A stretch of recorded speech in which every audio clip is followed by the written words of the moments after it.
오늘 말씀은 출애굽기 37장 10절부터 16절까지의 말씀입니다.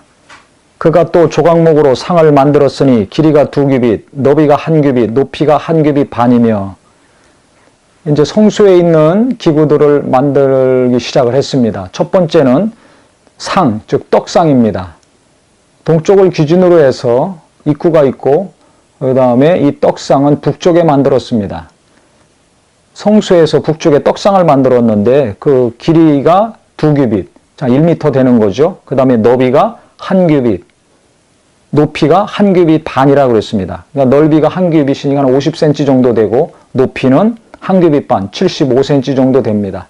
이 떡상을 만들었는데 순금으로 싸고 위쪽 가장자리로 돌아가며 금테를 둘렀으며 그 주위에 손바닥 넓이만한 턱을 만들고 그 턱 주위에 금으로 테를 만들었고 상을 위하여 금고리 넷을 부어 만들어 4발 위, 4 모퉁이에 달았으니 고리를 만들어서 이제 또 막대기 금으로 도금된 또 봉을 끼워가지고 이동할 때 이제 운반하게 되는 거죠.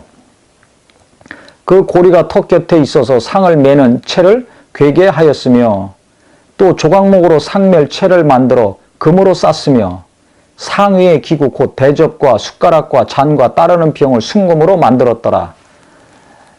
네모나게 받침대 형태로만 만든 것이 아니라 그 위에 턱을 만들었다고 했습니다.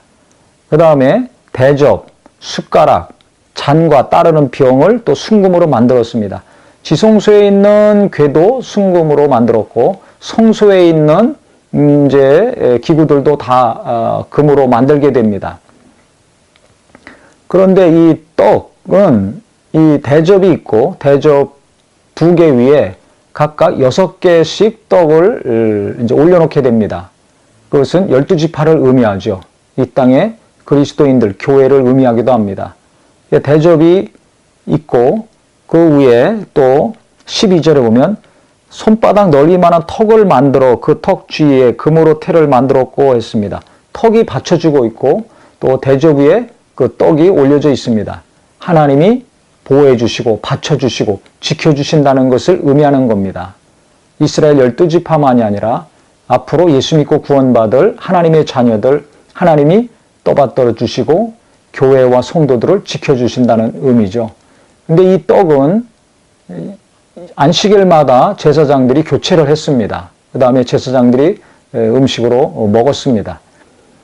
이 떡은 무엇을 의미하겠습니까?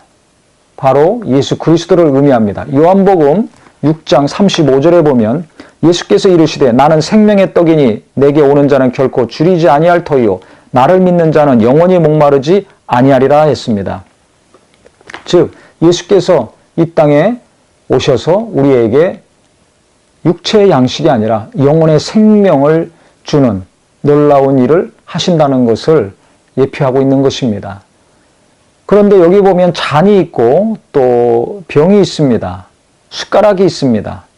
이것을 금으로 만들었는데 대접은 떡을 올려놓아야 되니까 그때 사용을 했고 숟가락은 무엇인가를 떠서 이 떡에다가 발랐을 것으로 추측이 됩니다. 그래서 뭐 어떤 것을 발랐는지 성경에 나와 있지 않지만 숟가락이 있었고 그 다음에 잔과 따르는 병이 있었습니다.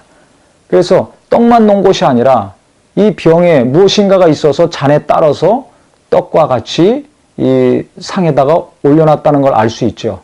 그것은 뭘 따라서 올려놨을까요? 포도주라고 대부분 이야기들을 합니다.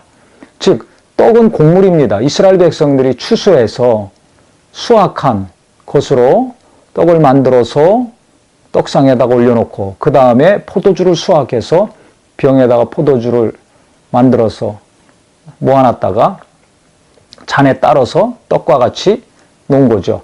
지성소는 이스라엘 백성과 언약한 하나님을 위한 방입니다. 성소는 이스라엘 백성들이 하나님께 나가는 노력을 하는 방입니다. 그래서 떡상과 포도주 잔을 그곳에다 항상 배치해 놓은 것은 무엇을 의미합니까? 이스라엘 백성들이 추수해서 수확한 것을 하나님께 드리는 노력의 열매라고 볼 수가 있습니다. 하나님이 주신 그 결실을 하나님께 감사함으로 바치는 거죠. 그래서 이스라엘 백성들이 하나님께 어떻게 했는가? 감사로 하나님께 귀한 열매를 맺은 것을 감사로 하나님께 드리면서 나간 것이고, 영적인 의미는 예수께서 이 땅에 육체를 입고 직접 오셔서 우리 영혼의 생명이 되셨다는 것입니다. 그래서 오늘 말씀을 통해서 내가 떡으로만 살 것이 아니라 하나님 입으로 나오는 예수 그리스도의 말씀으로 살아야 되겠다. 성령이 역사하시는 말씀으로 살아야 되겠다 하셔서 예수 믿고 구원받은 것으로만 만족하지 마시고 생명의 말씀을 사모하셔서 영이 항상 풍성한 생명으로 넘치는 복된 자가 되시고, 그 다음에 이 땅에서 하나님이 주신 많은 것들 육체를 위해서만 쓰는 것이 아니라 하나님께 기쁨과 자원함으로 옮겨놓으심으로 영육 간에 풍성한 복이 넘치는 삶이 되시기를 예수 이름으로 축원합니다.